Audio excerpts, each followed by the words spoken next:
sabi nila 99% naman ng mga Pilipino ay nakakakanta, siguro isa tayo sa mga 1% na hindi. Kaya, nakakabilib, no? Pag yung mga kababayan natin is na-acknowledge internationally.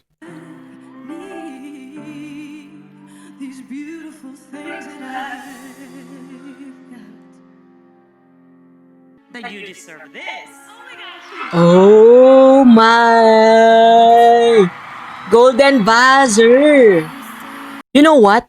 Parang si Jessica Sanchez talaga, yung nagpatunay, 'di ba? Parang pinakita niya dito yung tibay ng loob niya, yung talento niya, at the same time yung pagbabago, no? From napaka-paslit, sabi nga, batang Jessica Sanchez, na nakita natin from different talent search. Mula AGT hanggang sa American Idol, tapos balik ngayon sa AGT hanggang sa naging charting artist siya at isa sa mga tanyag na performer ngayon. Grabe yung redemption arc niya dito. Talagang nagpakilala ulit siya sa mundo na siya si Jessica Sanchez. Panoorin ang full reaction video sa aking YouTube channel.